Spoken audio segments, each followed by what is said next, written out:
வாங்க இன்னைக்கு நாம பூமியில இருக்கிற கடைசி மர்மங்கள்ல ஒன்ன பார்க்க போறோம். நம்மள சுத்தி இருக்கிற ஒவ்வொரு விஷயத்தையும் சேட்டலைட் கண்காணிக்கிற இந்த காலத்துல கூட வெளி உலக தொடர்பே இல்லாம மர்மம் மட்டுமே நிறைஞ்ச ஒரு தீவு இருக்கு. அதுதான் நார்த் சென்டினல் தீவு. யோசிச்சு பாருங்க, நாம நிலாவுக்கே போயிட்டு வந்துட்டோம், கடலோட ஆழத்தையே அளந்துட்டோம். ஆனா இங்க வங்காள விரிகுடாவுல இருக்கிற இந்த ஒரு குட்டி தீவை மட்டும் ஏன் இன்னமும் யாருமே போக முடியாத ஒரு மர்மமாவே இருக்கு. இதுக்கு பின்னாடி ஏதாச்சும் ஆழமான காரணங்கள் இருக்கா? விஷயம் என்னன்னா, இது சும்மா ஒரு எச்சரிக்கை பலகை கிடையாது. இது ஒரு ரொம்ப கடுமையான சட்டம். இந்திய கடற்படை இந்த பகுதியை ராத்திரி பகலா கண்காணிச்சிட்டே இருக்கு. இந்த தடைக்கு ஒரு முக்கியமான காரணம் இருக்கு. அங்க வாழ்ற பழங்குடி மக்களை பாதுகாக்கிறது தான். ஏன்னா நமக்கு வர்ற ஒரு சாதாரண சளி ஜுரம் கூட அந்த மக்களுக்கு ஒரு பெரிய பேரழிவை ஏற்படுத்திடலாம். இந்த தனிமைக்கு பின்னாடி ஒரு நீண்ட ரொம்பவே வன்முறையான ஒரு வரலாறு இருக்கு. வெளி உலகத்துக்கும் அவங்களுக்கும் நடந்த ஒவ்வொரு சந்திப்பும் ஒரு த்ரில்லர் படத்தோட காட்சி மாதிரி தான் இருந்திருக்கு. பாருங்க, இந்த வரலாறு வன்முறையிலையும் தப்பான புரிதல்லையும் தான் தொடங்குது. ஒவ்வொரு தடவையும் அது விபத்தா இருந்தாலும் சரி, இல்ல திட்டமிட்டு போனாலும் சரி, அவங்களோட மனசுல வெளி உலகத்தை பத்தின பயம் இன்னும் அதிகமாகிட்டே தான் போச்சு. ஆனா 1991ல ஒரு சின்ன மாற்றம் நடந்துச்சு. அது ஒரு புது நம்பிக்கையை கொடுத்துச்சு. இங்க பாருங்க, 2 விதமான அணுகுமுறை, 2 விதமான முடிவுகள். ஒன்னு 1880ல போர்ட்மனோட வன்முறை, அதோட விளைவு நோய் அப்புறம் மரணம். இன்னொன்னு 1991ல பண்டிட் மற்றும் அவரோட குழு கொண்டு போன பழுசு பொருட்கள், அதோட விளைவு ஒரு சின்ன நம்பிக்கை கீத்து. இதுலந்தே தெரியுது அவங்க கிட்ட பழகுறது எவ்ளோ சிக்கலான விஷயம்னு. இந்த வார்த்தைகள் டாக்டர் மதுமாலா சட்டோபாத்யாயோடையது. அவங்க தான் சென்டினல் மக்கள் கிட்ட நட்பா பழக முயற்சி செஞ்ச முதல் பெண் ஆராய்ச்சியாளர். அந்த ஒரு நிமிஷம் வன்முறை மட்டும்தான் அவங்க மொழின்னு நினைச்சவங்களுக்கு இல்லன்னு புரிய வச்சது. சரி, வெளியிலேந்து போனவங்க அவங்கள எப்படி பார்த்தாங்கன்றத விட்டுடுவோம். அந்த மக்கள் உண்மையிலே யாரு, எப்படி பல்லாயிரம் வருஷமா இந்த தனி தீவுல தங்கள தாங்களே காப்பாத்திக்கிட்டு வராங்க? நமக்கு தெரிஞ்ச சில விஷயங்கள பார்க்கலாம். கற்பனை பண்ணி பாருங்க, விவசாயமே கிடையாது, ஆனா பசிப்பட்டினியும் கிடையாது. வெளி உலகத்தோட எந்த டெக்னாலஜியும் இல்ல, ஆனா அவங்களுக்கு தேவையான கருவிகளை அவங்களே செஞ்சுக்கிறாங்க.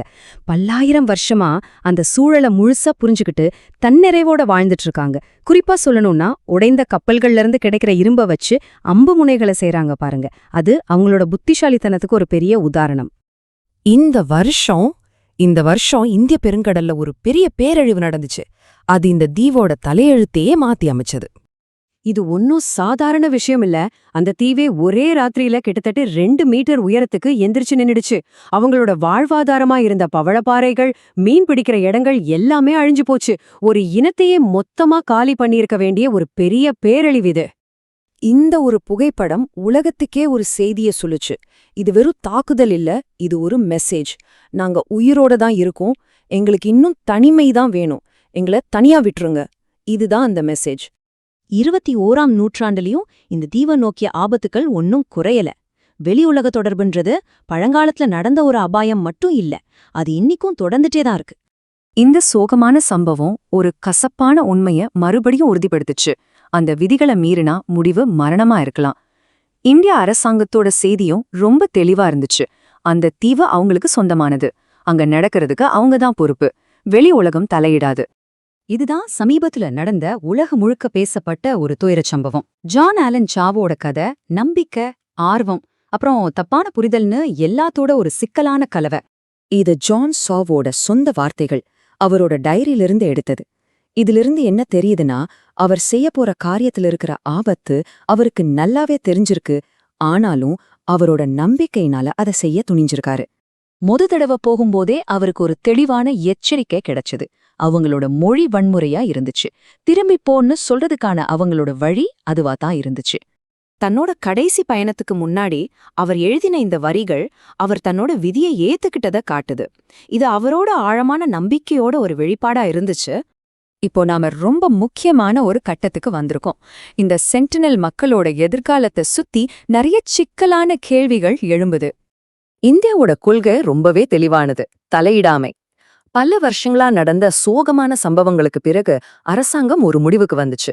அவங்கள தனியா விடுறதுதான் அவங்களுக்கு நாம செய்யற பெரிய பாதுகாப்பு. இது அவங்க விருப்பத்துக்கு மதிப்பு கொடுக்கறது மட்டும் இல்ல, அவங்க உயிரை காப்பாத்துறதுக்கான ஒரே வழியாவும் பார்க்கப்படுது. இந்த நிலைமையை இதை விட தெளிவா சொல்ல முடியாது.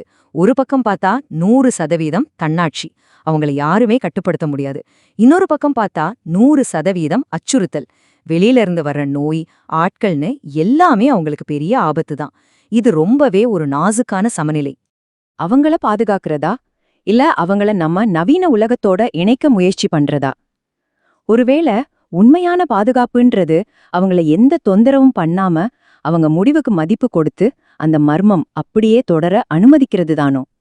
இது நம்ம எல்லாரும் யோசிக்க வேண்டிய ஒரு கேள்வி.